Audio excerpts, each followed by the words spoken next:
a Monday, so it's not a happy Monday. Hello, fabulous human. Welcome to Male Say, a space where men speak. My name is Makabelo Motaung, also known as your social and dating coach, and your host for this feature that I run on my timeline every day. How lucky is that? How good is that? Right?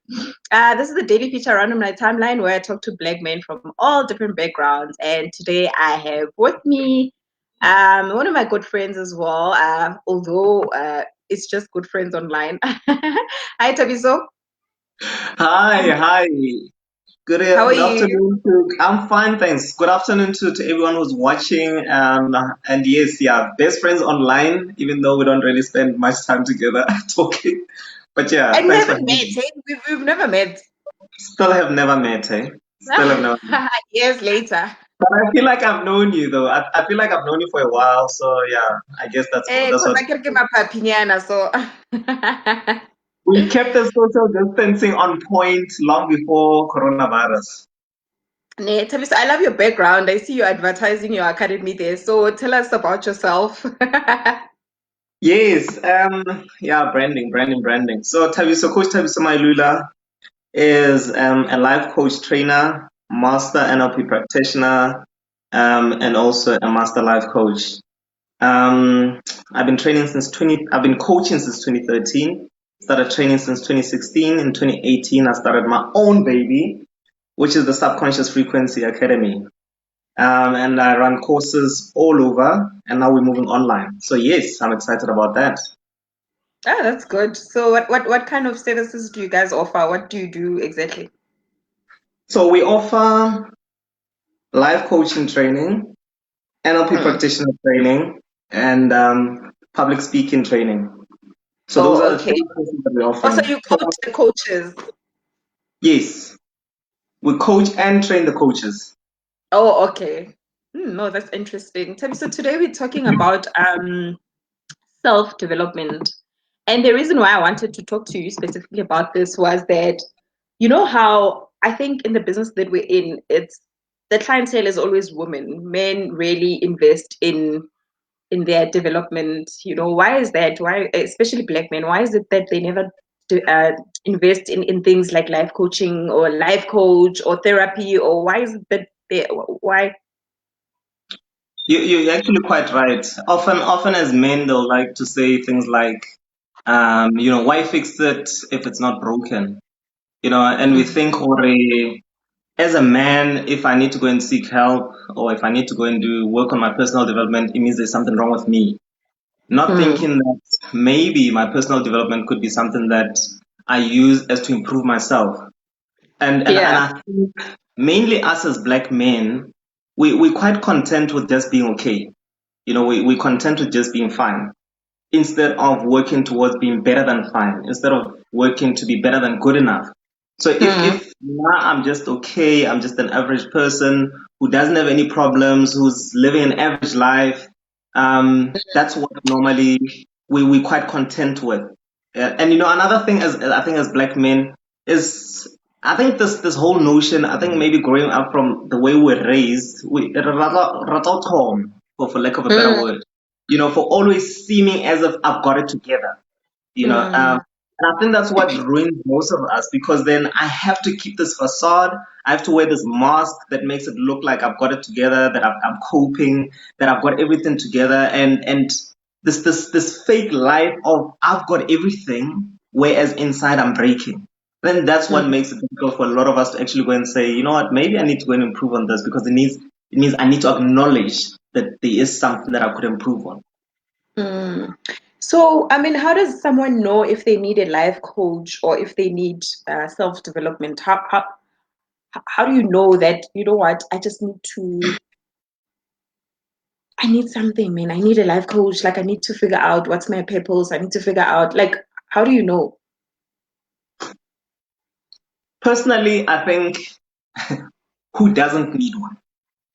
And the reason I'm saying that is, often even students who go through my courses, they feel like, I've done this course and this course has helped me deal with so much. And since I'm going to go out there as a professional trying to help other people, it means I'm okay. For me, the answer is if you are a person who feels that there are areas that you can improve on, if you are a person who feels that there are things that you could become better than, that Yeah. right now you are not, or if you feel that you could benefit from having somebody hold you accountable, if you are someone who feels that, you know what, maybe I could benefit from somebody helping me know what is my purpose in life, somebody Mm, helping me know how I can offer better, more in life, and improve on certain things. Because there are certain things, yes, all of us have the capability to improve. But there are certain things that when you have somebody looking into your life, also holding you accountable, you're able to work on those finer details that could help you become better a lot faster than you would on your own. yeah. Um, I remember when I went to a life coach years ago. Years ago. I just felt like, I didn't know how to, for me, it was, I didn't know how to love myself. I could hear people saying, love yourself, and we never quite draw the picture of how do you even begin to love yourself, is it when I have a bubble bath and I put candles around that I am loving myself? Is it when, we just never get into the detail of what, I mean, if I remember my daughter asking me as well, when she was younger, to say, Mommy, Mm, uh, what, like basically just asking, how do you love yourself? Like what do you do when you love yourself? And that was my first life coaching experience. I figured I didn't know how to answer these questions. I didn't know really how to love myself. People just kept on saying, love yourself. mm. And from there, I got more than what I was looking for. I got a purpose and I knew from there what I wanted to do.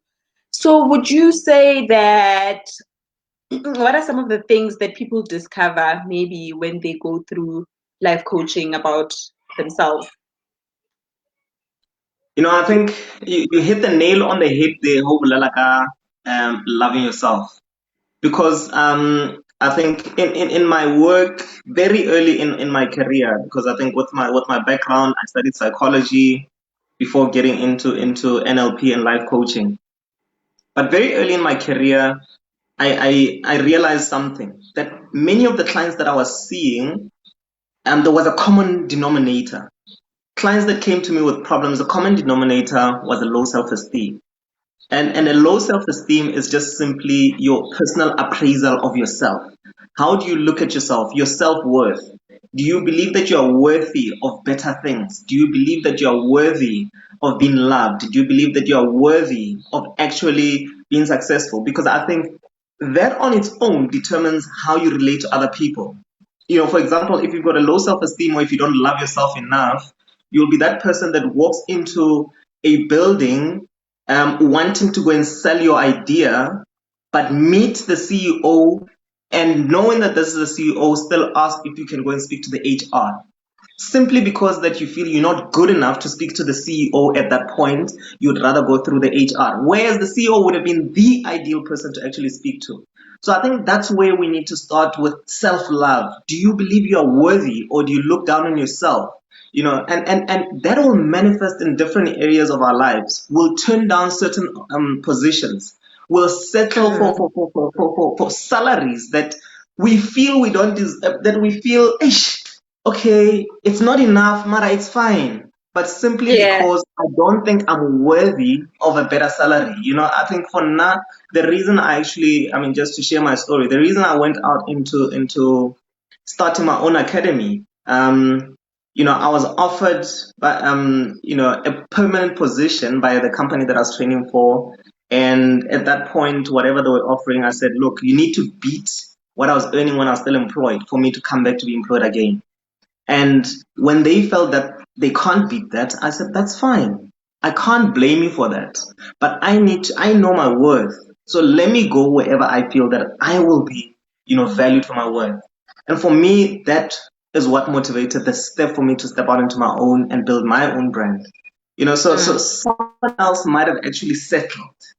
mm, Later on, before I stepped away, I was offered a house in four ways where I would train and stay from. I was offered funding for me to go to London to attend the conference. But if I didn't know what my value was and what my vision was, I would have given up on my purpose. I would have given up on my dreams simply because I didn't know what it was. But because I knew, that was not even going to tempt me. Those are the benefits that you can get from having somebody to speak to. Somebody can hold you accountable, somebody to show you where it is that you want to go. Because that's where many of us get stuck. We get stuck because we don't even know. We live in life, we're simply just living. You know, we're simply just alive in this world of ours, and we're not living our lives consciously. Therefore, whatever comes at us, we actually accept and we say, oh, well, that is part of life. Mm. And talking about your experience, I'll relate mine where I just had, I think it was low self-esteem, or I just didn't believe I was worthy. I met this wonderful, great guy, but he happened to be very rich. He happened to be a billionaire, and me being me at that time with my confidence, I just refused to be with this guy because I just didn't believe you. I just didn't believe I was worthy of this guy.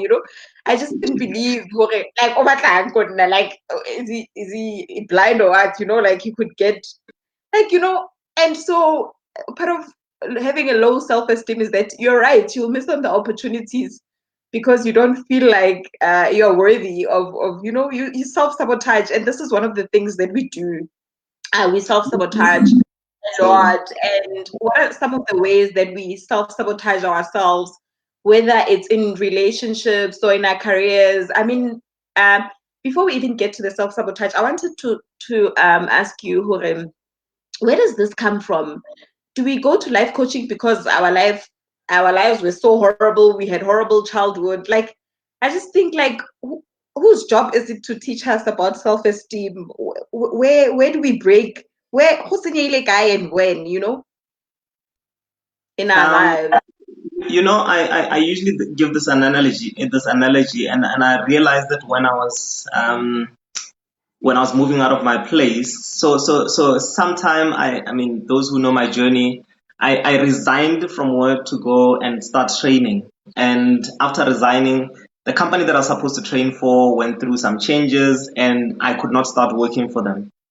Mm, So I found myself an entrepreneur who's self-employed, which was not my intention. So when I found myself in that situation, I was about to lose my house because obviously there was no income. So I had mm, to repaint my house and move out.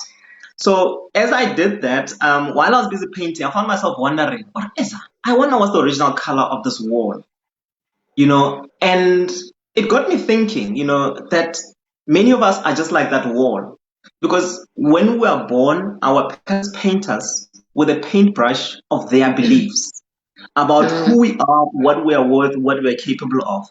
We go to mm, school, our teachers paint us with another paintbrush of their beliefs and what they think we are capable of, what they think who we are. And then our mm, friends do the same. We grow up, we start dating. Those people do the same. Our friends, as we get older, they tell you, hey, when you are this, when you look like this, when you look like you're good at this, when you look like, and we get older. And as we get older, based on all those people who we've been interacting with our entire life, we've allowed them to determine who we are. We've allowed them to determine our identity, what we are capable of doing, what we are destined to create in life. Such that you even have somebody who feels they've got the audacity to come and tell you, what I know, I don't think you should try that. At what mm, point does this person feel they actually have rights on what you can do to actually go and fulfill your dreams, or what your mm, dreams actually are? So we've mm, allowed all of those things to determine who we are. And I ask mm. myself, who are you? Who are Yeah. you? Because So basically, at some point, we need to change to redo our template of whether it's love, our template of life, our template. We just need to redo it. And this is where now life coaching comes in. And this is where people like you come in to help us basically start a new way of being, start a new way of believing, start a new way of yeah, I know I get that, hey. and I mean, exactly your example to relate it to the men out there, because many of us relate to that. Okay, yo, I know, and I yo, you know what? Kirleke mwana ka ra, I know, oh, she's out of my league.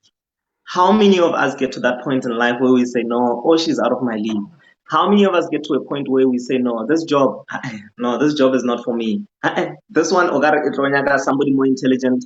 And we limit ourselves simply because of that. So life coaching helps us to just start questioning those things, because the information we get from these people, some of the information has been building, has built Mm, us and has made us believe in us.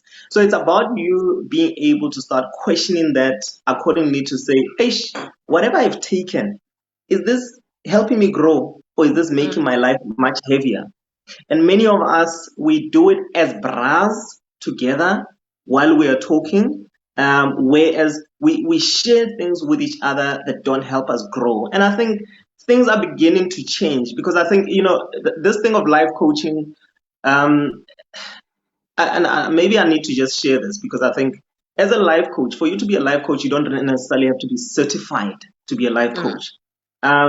You can be a life coach. If you want to be a life coach and you've got the gift, you can start doing it. However, being certified just helps you become that much more powerful.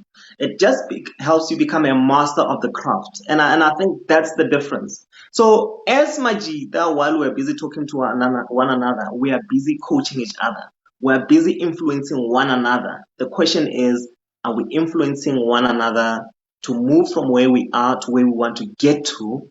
Or are we influencing one another to remain in the same area where we are all comfortable without progressing? mm, mm.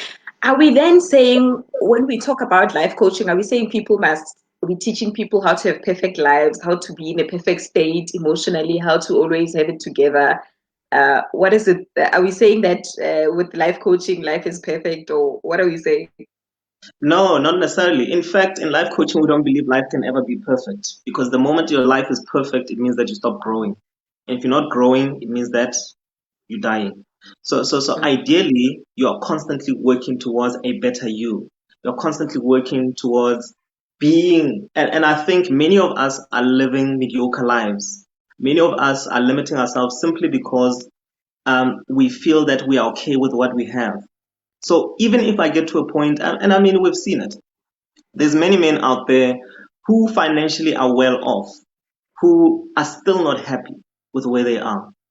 I can still coach somebody who's earning 50 billion rand a month to improve their business to earn even more. And that is it. So constantly in life you can always improve, but I always say, the moment you get to a point in life where you are content and at peace with what you have done to be where you are, then then that for me is what I define as success. Because Mm, the moment that you feel that, yes, I've worked hard, but you're not at peace with where you are, you're not at peace with the success that you've gained, that's not success. So a mm, life coach helps you be content with the efforts that you've made, helping you understand that even the mistakes that you've made, you did not intentionally do them to sabotage yourself. It's just because you didn't know. But because now you mm. know, let us help you start working on things that you can improve on, things that you can Yeah. change. Mm. And I always say, Hore, for me, excuse me, for me, the one thing that has been so profound about this whole journey for me was the fact that I learned how to trust me, right? Mm, Uh, mm, but I also learned to forgive myself if I make mistakes, sure. which I think a lot of us fail to do.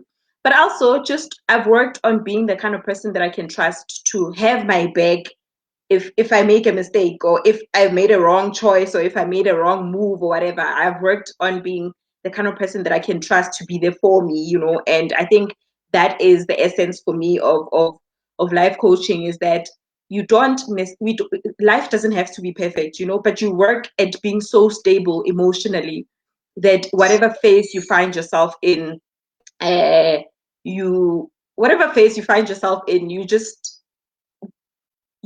could you come out of it not self-sabotaging, not self-hating, not and etc. Do men More also at peace. self-hate? So you're more at peace. I didn't get that last part. There was a bit of feedback there. Yeah, you're more at peace, but I was asking, do men self-hate? Because I get a lot of women, and when you coach them or when you speak to them, a lot of it is self-hate, and do men self-hate as well? I mean, women can go on from how they look to how they sound. It's just, or why they didn't get the job. They'll always bring it back to themselves in a negative way. Like it's always self-hate. Women operate at an angle of self-hate a lot of times. Do men self-hate as well? Definitely, definitely. And we do it. Remember, self-hate will project in different ways.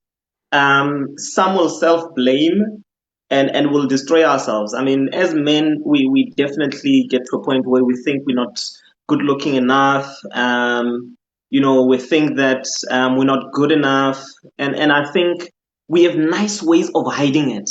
Okay, For that's us the as difference. men, yeah, for us as men, and many of us, I mean, as men, the moment I hate myself and I feel I'm not good looking enough, I just adopt a sense of not caring. Because when I don't care, it doesn't hurt me anymore. Because now I don't Mm, care how I look. So that's why you mm, find those men who now don't even make an effort about looking good. Now I just become scruffy and then hajo, niggas buy. And that attitude is what enables us to cope with the fact that I don't like myself by saying mm, Akazai. mm, And that's what but however, that's one way that the self-hate will manifest in the one guy, and another will manifest in a way of me now starting to gauge about starting to tease other men or starting to say negative things to other men simply because I don't like how I look. But if I don't like mm, how I look and I don't like the way that I feel about myself, I need to make other people feel the same way about themselves. And that's how mm. I cope through life. So those are the different ways that as men, we deal and cope with that self-hate. The fact that I really Yeah. don't like where I am and how I look and the things that I've achieved, I need to find somebody else that I can start beating down so that at least I feel better about myself. Mm. It's Somebody's so asking many a times. question. Sure, sure, sure. Sorry. Somebody's asking you a question, Rachel. What's the difference between life coaching and motivational speaking? And who's a life coach? Because every day there seems to be popping up in the garden. Wow, Rachel. There's a lot of us who are life coaches who are doing life coaching. And There is, so there he's is. asking what's the difference between life coaching and motivational speaking. And let's talk about it. E- Everybody's getting into this life coaching. Like how do you know you're also okay? Let's answer the first question first before I get to the other question. Let's answer what's the difference between life coaching and motivational speaking. So as a motivational speaker, because I also do motivational speaking, which is something that I don't really, it's not really my passion. But when I do it as a motivational speaker, I will share insight with you. I will advise you. I will share things that I think will help you improve. So I'm going to give you whatever information that I think works, and I want you to apply it in your life so that it can work for you. I'm going to say things that are going to make you feel excited and feel hopeful and get you so motivated. I mean, and get you just feeling in high emotional states where you start believing that you can. Mm, However, you are going to do it because now I told you so. Okay? mm, In coaching, I'm going to ask you questions so that when you can come up with the answers yourself. So in coaching, we do not advise. I cannot tell you what to do. I can only ask you questions for you to come up with the answers yourself. And I always say this that the reason for me and I prefer coaching is because if I tell you something, it means one thing. But if I ask you questions for you to tell yourself something, it means everything to you because you have come up with the answers for yourself. When you move forward with conviction because it's not something that somebody has said, yeah, no, you must do this. It's something where you thought, wow, actually, I want to do this. I mm, actually think I need to change this. And mm, that's the difference. Coaching is where I ask you questions so you can come up with the answers on how you're going to move from where you are to where you want to get to. And I ask you questions on where you want to get to. So you can come up with those answers because then you know where you're going. And secondly, you know how to get to where you want to go through questioning. Yeah. Motivation. I assume that we all want to be this kind of successful, and these are the results that we want. And I'm gonna tell you what it is that you can do to get there, and I'm gonna tell you again that you can do it, and then I'm gonna remind you once again that in fact you've got all the capabilities for you to do that, and I'll even give you my how to get there. Whether you take it or not, whether it leads you to where you want to get to, I don't really care. I've given you information, but guys, it does have some value because I think, in general, if I was to generalize, all of us want peace. All of us want to be free. All of us want to be happy. And as a speaker, I can generalize along those lines, and I know that I'm going to hit a couple of people who are going to want to get there. I hope Hmm. that makes sense.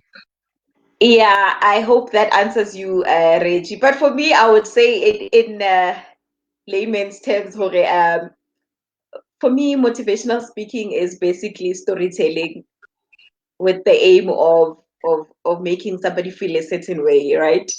And then life coaching is story building. So basically, building a story, and which is the difference. I'm not telling a story. I'm building. You're helping somebody build a story, a different story. And again, back to the question, yeah, Reggie, and which is a fair one. Everybody's now a life coach. Like I read a book and or I speak so well or I have a couple of followers and I post codes, daily codes, motivational codes, and before you know it, I'm a life coach. So why are we seeing such a high number of self? Let me not be self-proclaimed, but why is now life coaching? Why is everybody a life coach now? Like, what's happening? Are you guys getting paid a lot of money to be life coaches, or what is this drive to be a life coach now?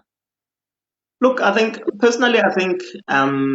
even before I actually got into the space of training coaches, there's been a lot of people by longer because they overcame something and wrote a book, call themselves coaches. There's been a number of those people who felt, and in reality, there is no there's no rule that says you can't call yourself a life coach if you haven't studied life coaching, unfortunately. So people are going out there calling themselves life coaches. So if you are sitting out there wanting to be a life coach, or wanting to see a life coach, for me, I would also go and look into where did this person qualify. What are the qualifications? What is this person's background that qualifies this person to actually come and say, you know what, I'm a coach, I'm doing this, and so forth. And similarly, even if you're gonna go and study with, find out what are the bodies that they are registered with. Who are they registered with? What are their qualifications that qualifies them to train you? Because there's a lot of also academies that are popping up without properly qualified trainers to certify you, and that you start realizing it when you get to your international bodies, and they don't even recognize your certificate. So for me, it's not the relevant questions, but I think in seeing a person for now, even if somebody is qualified, I still want to know if, Lord, I can connect to that person. I will not go and see a coach that I do not feel safe, I do not feel I trust. And that's it. That's very important. I've seen so many clients who come to me, but yo, Maratha, so wow, what you just done. Yo, it's different to that coaching session that I had because this person was telling me what I must do, this. And then you didn't tell me anything. Like you did. And I think that's it. The difference is I need to be able to shy away. And remember, in coaching, you can also tell stories, but the stories that you tell, we call it conversational reframing. The stories that you tell, I tell my story, and then I don't say this is what you must do to my client. I'll say, I don't know what it is that you're taking out of this story, and my client will take out their insight out of whatever it is they want to take. That's their own insight they are taking out of that. So I think that is a powerful way of just helping our clients without saying, no, now I did this. I tell my story and I say, this is what I did. So I think, Luena, if you do this and this and this and this, it will help you. Then I'm now starting to, I'm leading. We call it leading in coaching. So we must just be careful of just leading, because it's quite easy for me to lead a client into a certain direction that I want, without them wanting to go there, and they start believing that that's where they want to go. So we must just be very careful with that. Mm-hmm. There's also been questions about therapy and life coaching, where now people are cutting corners because price-wise, uh, life coaching offers quick remedies, whereas therapy, psychology or whatever, it's a psychologist, seeing a psychologist, it's more money and whatever. So what's the difference between seeing like a psychologist, seeing a therapy, and seeing a life coach? When do So you so know where you need where or what? as a psychologist, you would be, that's a therapist. So a therapist would be a psychologist. There'd just be maybe a difference between somebody who's a registered counselor and a psychologist or a therapist. It's just a matter of qualifications. The one may be honors level qualification, the other is a master's level qualification. Then obviously at a master's level, then you have different types, which is clinical, and then you have counseling, which is more talk Psychological. therapy. Clinical is, yeah, so in educational and so forth. However, for now, I think because I've got a background in psychology, and I started off with counseling, that for me gave me kind of an understanding of the difference between the two, because there's a lot of similarities. For now, I think the main difference that started swinging people away from counseling to more to coaching is that in corporate, people would not want to go and see a psychologist, because then it meant that I've got a problem and this person is going to help me deal with the problems. And then in coaching, this person helps me know where I want to go and helps me focus on what goals I can achieve and helps me focus on what is it that I want to achieve in life and where I want to get to in life. So the other one is focused on getting away from the problem and dealing with the problem. And the other one is focused on going to where I want to get to and how I'm going to get there. And I usually use this analogy, that in life often we find ourselves stuck, and you might find yourself stuck for whatever reasons. You might find yourself at crossroads, not knowing whether to turn left or to turn right. And if you find yourself stuck, or for example, you're stuck in mud, a psychologist will ask you, what led to you to be stuck inside the mud? How does it feel being stuck in the mud? And that those are, so that's one of the approaches that will focus. There are solution focused approaches in psychology which focus on getting the results, getting getting to where you want to get to. There is narrative therapy in psychology, which is the use of stories, to help our clients reframe the way they look at the problems. But then in life coaching, mostly we're outcome based. We're focusing on, where are you now? Okay, Sharpo, but do you want to get out of the mud? Because I'm not going to help a client who does not have a problem. I cannot help somebody who does not have a problem. I cannot help somebody who's okay where they are. If you're okay where you are, then it's okay. I will leave you there. But if you feel, I'm not happy in this mud, okay, great. Where do you want to go? Let's help you discover where it is that you want to go. No, no, no. I want to get to that place over there in the garden, not just outside of the mud, but I want to go to the garden. Because if you don't know where you are going, then how do we help you go? I mean, then any road will take you there. Then you might find yourself outside of this mud, and then you think, okay, fine, but I'm not happy. Then you say, no, this coaching is not working. So we'll say, where do you want to go? We define exactly where you want to go, and we start finding strategies to help you get there. That is what coaching is all about. Then you Yeah. have NLP, which now comes into play, and NLP now says, Sharpo, you know where you want to go. What is NLP? So NLP is I neuro am linguistic asking for the programming. viewers. Okay, thank So you. yeah, good question. Good question. Thank you for that. So it's neuro. It stands for neuro linguistic programming. Neuro, the mind. So neuro comes from the mind. Linguistic comes from communication. And as people, we use both verbal and non-verbal communication. You see the use of my hands. If I say over there, Okay, already there you want to look, because then I'm using non-verbal conversation. If I say, oh yeah, if I say it was, and already you think it was big or it was round or whatever, but I'm using both my hands to communicate and also what I'm saying. And lastly, we have programming. Programming, which is automatic responses that have become habits. So automatic responses that have become habits, and those automatic responses could be your thoughts, they could be your feelings, how you feel, or they could be your behaviors. So neurolinguistic programming is just your mind, how your mind, okay, how we communicate with our mind to create those habits that, or those thoughts that we consistently, that give us the results that we're getting. But we now use it to actually change how your mind works. So we can change the nervous system, change how your mind works, so that you can remove or change those thoughts, those emotions, or those behaviors that are preventing you from getting the results that you want to get in life. All of Mm, us have certain feelings that stop us from doing what we want to do. I want to speak, but oh, when I'm supposed to speak, there's certain feelings that stop me. And then we have those behaviors that, yeah, I just can't stop doing these behaviors. And I know that they're sabotaging me, but I just can't stop. I want to stop drinking. I want to stop smoking. And I want to make sure that I can maybe stop avoiding my wife when we have to go into the bedroom. But I just can't stop this behavior.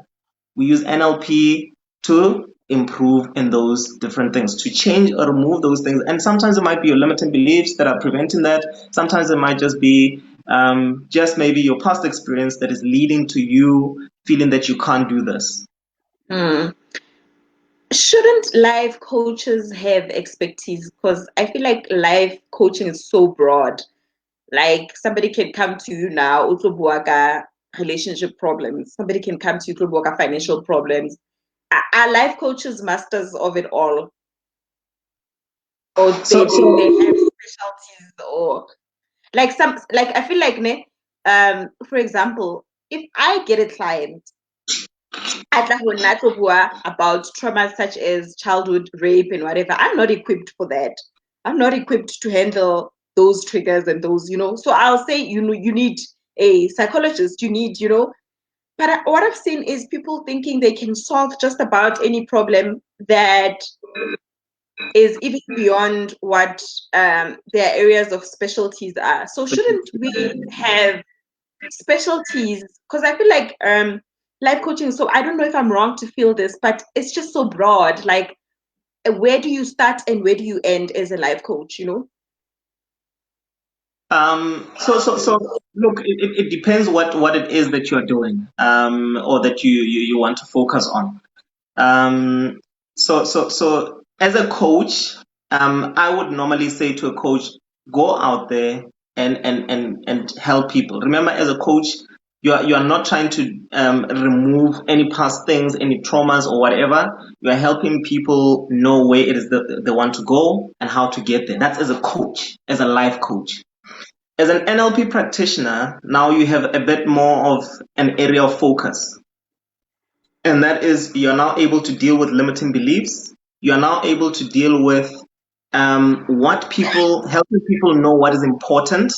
Excuse you, helping people know what is important, and helping them make decisions according to what's important to them, not to other people, and also helping them change those behaviors they just can't stop doing, but also even helping them deal with past traumas that are affecting or preventing them from doing certain things. That's more in NLP. So you are trained in terms of dealing with that, and you actually, the ways it's taught is you are trained in a way that you actually help people in your class deal with childhood traumas, so that you can see you actually also deal with your own childhood traumas.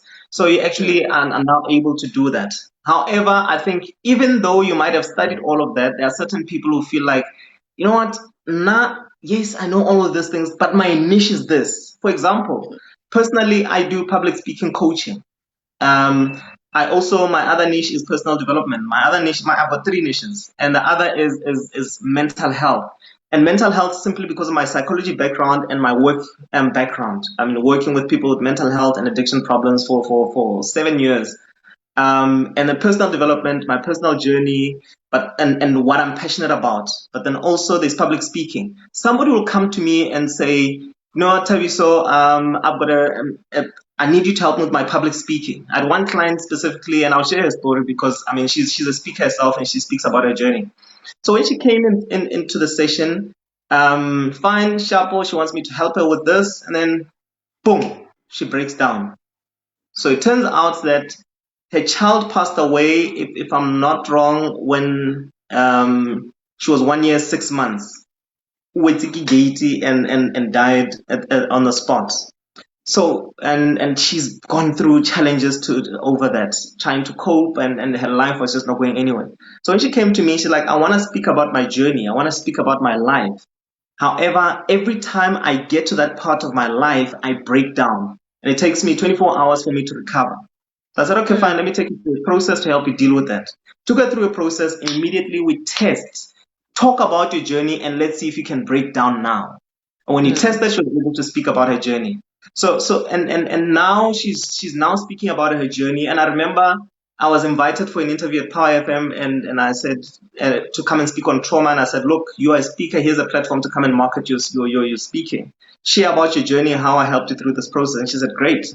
She came on, and when she was asked the question, I remember Pavi was asking the question, Ari, so how was your child's face? How did you feel?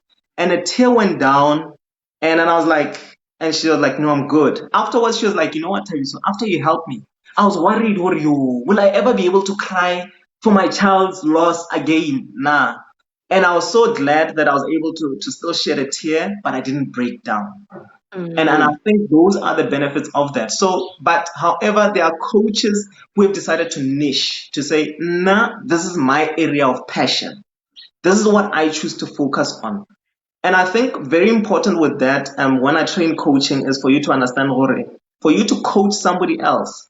If you think you need to be an expert on a specific area, you are going to coach them to where you want them to go, not where they want to go. That's the challenge there. So if you think when you're an expert on this, therefore you're gonna go there, then you're going to start advising. You're not going to ask questions. So as a coach, I don't have to have made $1 million in my business for me to help you make $1 million in your business. I simply just have the tools to help you move from where you are to making that $1 million. For me as a coach, I don't have to know anything about the Bible for me to help you improve your relationship with your higher power. I simply know the tools that will help you connect to your higher power. And I ask questions and I use those tools that will facilitate the process. I usually say, as a coach, remember a coach was, those cards. The coach is the horse and the cart. As a coach, I'm simply the person who sits on top and just directs, checking where you're going, where you're going. But now I don't determine where you're going. You inside the cart decide, or no, I want to go there. Great stuff. Okay, Shapo, now I help you get there faster. And I think that is the whole process. So a lot of the time we shouldn't go and try and advise, because there I'm not gonna sit there and say, hey, no, I think you must go there. And then I start chatting. No. You do the work. I'm simply just a facilitator in the process. Yeah. And also, I think giving people the benefit of tailoring whatever they hear. I don't like it when people just take whatever a person says and not tailor it to their situation or tailor it to their life or goals, or, it's very important that wherever you go, and whoever you consult with, that you take it, use what you want to use, lose what you don't want to use, because often people now make it motho sa tla go wena ha sa kgona ho functiona without a life coach now. They're so dependent and so reliant that they come to you even when they need to make the smallest of decisions, because they don't trust themselves to make, so that I don't. I think a good life coach knows to reinforce the outcomes, because a lot of the times clients will say, "Yo, Thabiso on 2 seats. If it wasn't for you, I wouldn't have been able to do this." No, hold on. Because now I only asked you questions. You are the one who made all the decisions. You are the one who went home and took all the steps that got you to where you are. Acknowledge yourself and start trusting yourself more. And I think that's where it is, because I think, and you get this a lot. People are gonna come to you and say, yo, Mara, you know what do you think I should do on this? Hey, Thabiso, can you please just advise more, get more in this situation? Be careful, be careful, be careful. Wuchisha. If you advise that person, hey, after you said I must do this, we are not after this, I've got problems. What should I do now? And that's where that dependency starts coming from. So now I very, very quickly, and people will want to hold you accountable. Somebody will leave a marriage and come and blame you because they said you said it. I always ask my clients, and I will never ever advise, because I know my client will come back and hold me accountable and say, "You said it." So people will ask you for advice because they now know they've got somebody to point a finger at when it starts getting difficult. And that's why you want to ask them questions to come up with their own answers, so they can come and take responsibility and accountability. I mean, I had one client who decided, and I remember I just resigned life in Samawaza. And this client comes to me and she's like, "Ish, you know what? I'm unhappy with my boss and I want to resign and I have to give a 3 months notice." Inside of me, everything inside of me was saying, "Don't resign, don't resign. You don't You know don't know how why." bad it gets. You don't know the struggle. Oh my goodness. And I was like so tempted to say, "No, find something." So I asked her questions, and eventually she said, "I'm resigning." And I remember she went through, she had to go for an interview. So she bumped into my friend and whatever at where she was going for an interview. And my friend was like, "Hey, okay, Sharp, no. But why did you resign before Ntonyela? Why did you resign without finding another job?" And then she started doubting why she actually now made this decision. So my friend calls me, he's like, "How do you coach your people, Joe? How can you coach her to resign before I didn't. I actually even said, please do not make a decision in this session. Let me see for 1 or 2 sessions, then you make your decision." She still made the decision. And I will coach my client regardless of what decision they make.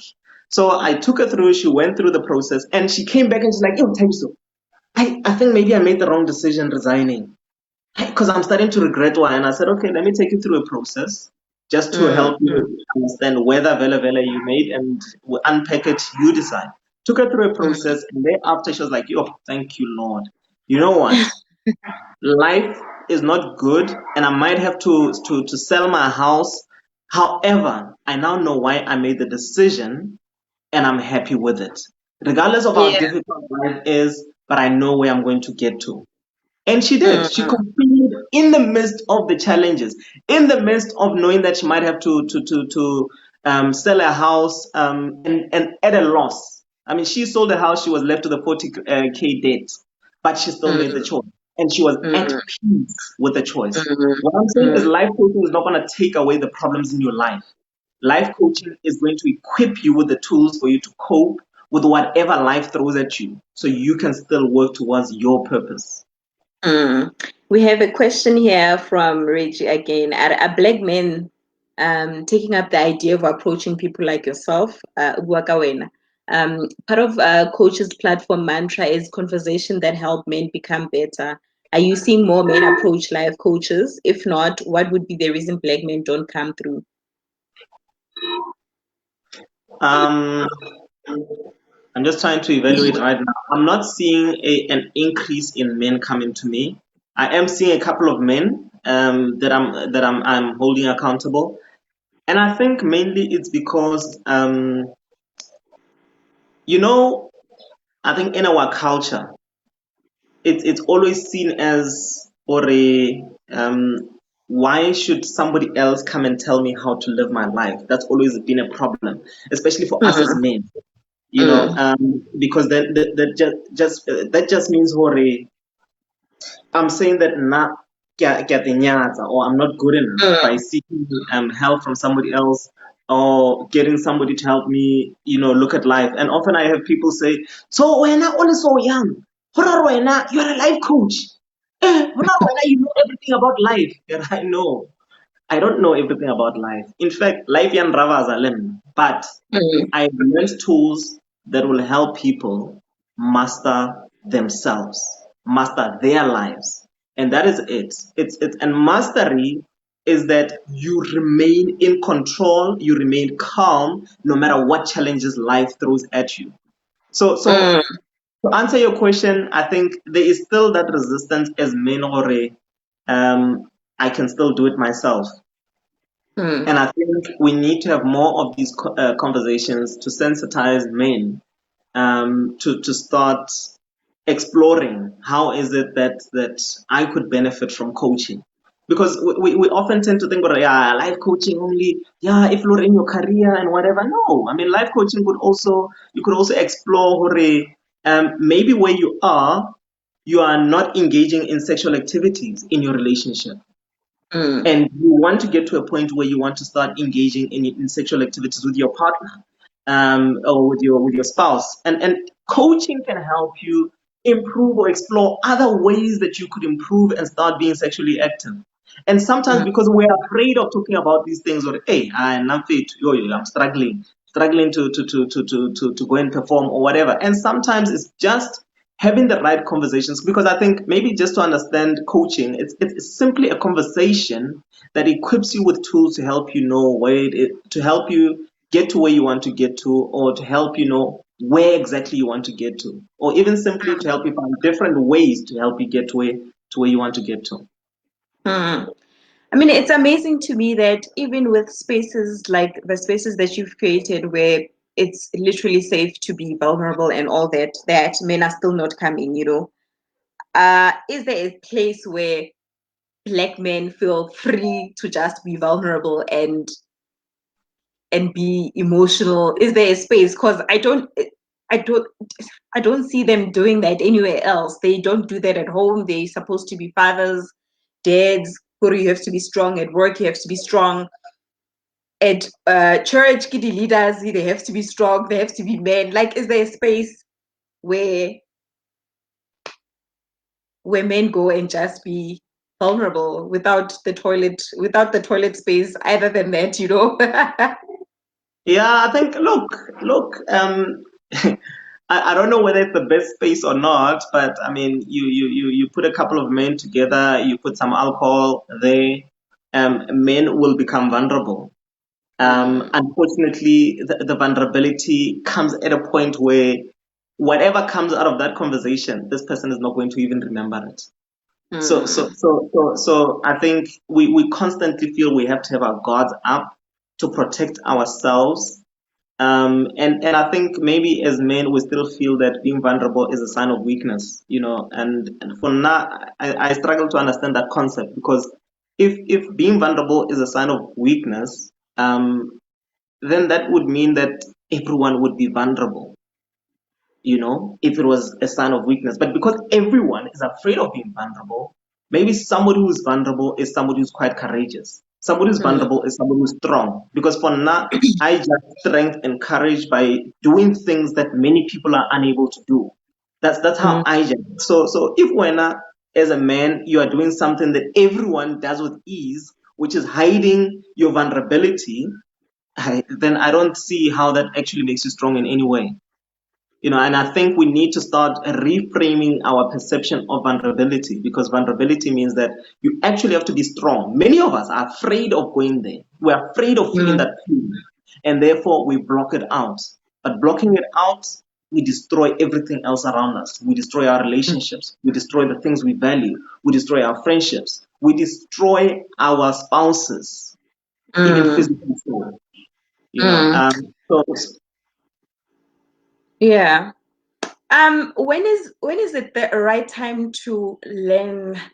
I feel like, we only ever get to learn about life coaching so late, Muna. You are 30, you've already made so many mistakes, you're 35, why is it that this is never taught from childhood? Why is it that we don't get these skills from childhood. And, you know, why now? You can't, by the time you're trying to teach me something new, it's going to take me years to even learn, you know?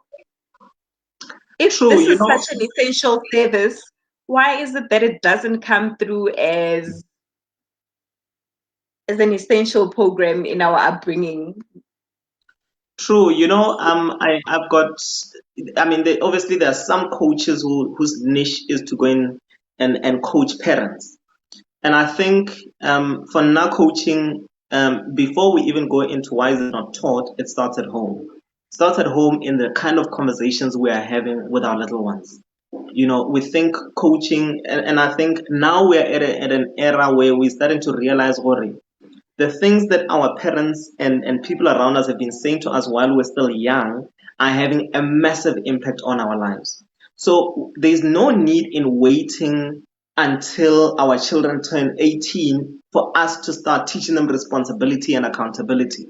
We need to start teaching it at that age. And I think for us as Black people, we've been taught already as a child, uh, you are not responsible for anything.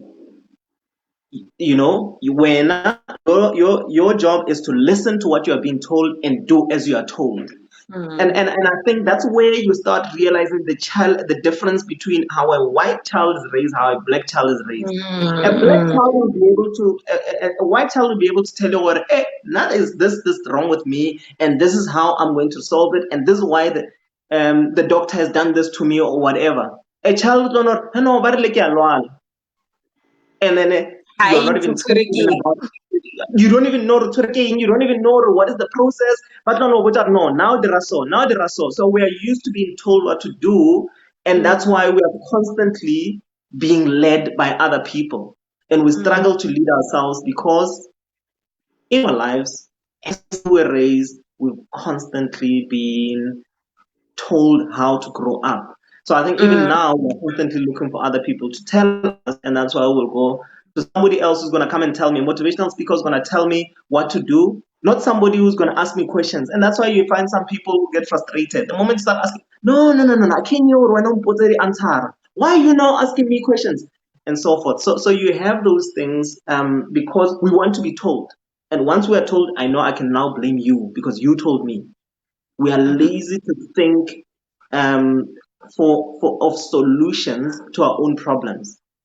The analogy that I used when I was giving a talk the other day, I used this analogy. This guy who was looking for keys, you know, and nana load shedding, and he looked for the keys. He looked for keys in the house, and he looked everywhere.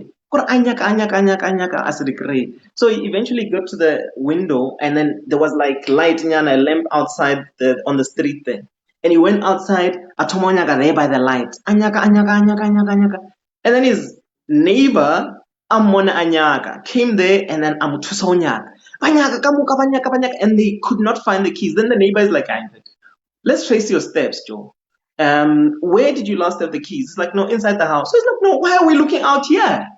And the guy's like, no, because it's too dark inside. So I decided to come and look inside here.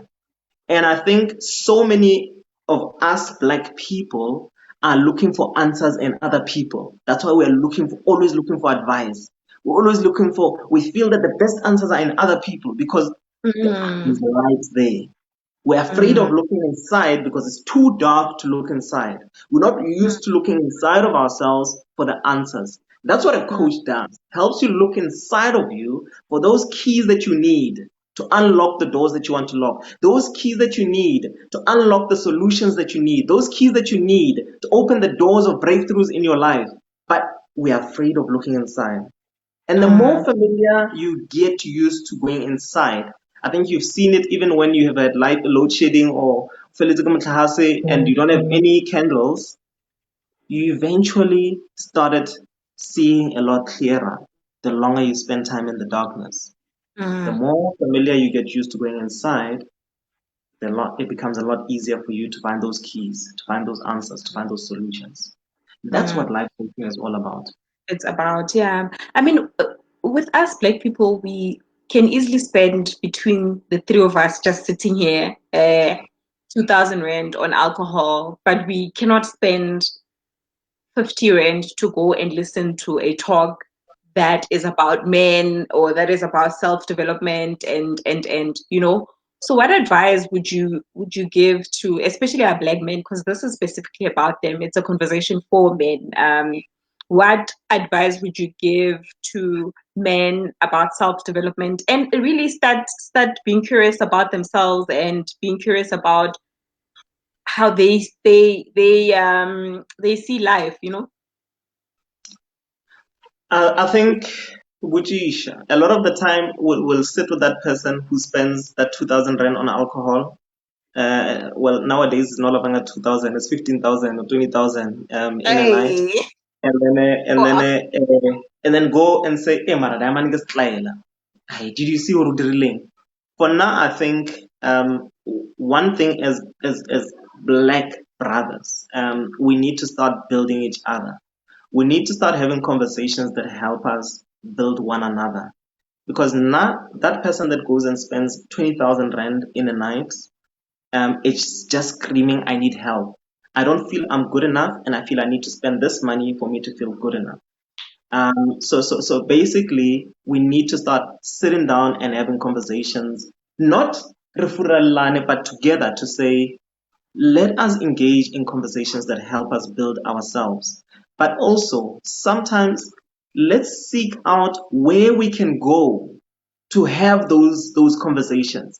If you feel that I'm not ready for a one-on-one coaching session, start exploring group coaching sessions so you can Mm, go as bras, so that, because I think a lot of the challenge is you go for coaching alone, you come back to the mm, same environment which is not helping mm, you grow, and then mm, you still feel stunted. But if you take those guys that you are normally with and you say, guys, let's attend this session, let's go for a group coaching session, and then it's about, okay, Shapo, what is the direction we can all go, how can we also support each other, how can we hold each other accountable, and then you will grow. Investing in mm, yourself says to you that you say, I'm important, I'm mm, worthy, and my life really matters. and mm, and and I think that's where we need to start saying, before other people, where do I sit with me? You know, mm, as a man, we want to be providers. What are you providing for yourself? What are you mm, providing for you to grow for yourself? mm, Because as a person, you can't give something that you don't have. For me to give you love, I need to have love inside. I can't give anything that I don't have. If I don't invest in myself, how do I give you? And I think the perfect analogy is, you can't pour out of an empty cup. We want to mm, raise our children, but however, we are never taking the time to fill our own cup. Invest in the things that will help you fill your own cup so that you can go and pour out into your employees, pour out into your spouse, pour out into your children. So you don't become that man whose children don't even know, simply and they because. don't benefit from, they can't say that because of you, this is how I think, and that's very important. We have some few comments, but I'm not going to go through them because actually our time was just only an hour, and I'm very respectful of your time as well. I'm sure you're busy, but maybe like the last question that I would have is, what are the benefits of self-development as a man? What are the benefits of self-development as a man? Then the benefits holistically, if I have to touch on it as a man, is that it will help you find alignment in your life. A lot of the time, we are either focusing on our work and then neglecting our family life, or we are focusing on spending time with the gens and then neglecting our work. Or so for you to just have alignment, it's just for you to just make sure that your life is fully balanced. Your life Mm, is fully balanced in all areas of development in your life. And areas of development in your life, it could be spirituality, it could be your relationships at work, it could be your social relationships, it could be your finances, it could be your health, your mental health, it could be your physical health. I'm looking at all these things holistically, and ask yourself, which area do I feel I could do with an improvement on? and which area am I focusing too much on? Because then I might start realizing, well, maybe I'm spending too much time with the gens, and maybe I need to just start limiting that. And you realize that maybe that time I can put into spending time with my children and helping them be able to have ideas that they can come and one day say, I got these ideas from my father. Or maybe it could be you working on your health, because now starting to exercise might start benefiting you in the bedroom. And it starts, so because there's no alignment, and maybe your diet, because of your diet, you're unable to. So start exploring coaching so that you can start benefiting on all and aligning and finding a balance in all these areas of your personal development. A healthy balance. I like that. Thabiso, thank you so much for this. We are officially out of time. But before I let you go, actually, where do people find you? How do they contact you? Where do they find you? So there's the page Subconscious Frequency. That's one page. Thabiso Mailula on Facebook. At Subconscious Frequency on Instagram. At Coach Thabiso Mailula ZA on Instagram. Or yes, Thabiso Mailula on LinkedIn. But yeah, I think I'm always sharing everything on Facebook. Thabiso Mailula, Coach Thabiso Mailula ZA on other platforms. Okay, please inbox me that information. I'm gonna put it on my timeline as well. Awesome. Thank Thank you you so much so for much. having me. This was so fruitful. Thank you. Thank you guys for the Awesome. comments as well. Thank you for making time to view this and really text your comments. Much appreciated. All right. Thank you, Thabiso. Enjoy the rest of your day. Thanks, you too, yeah? Bye. Bye.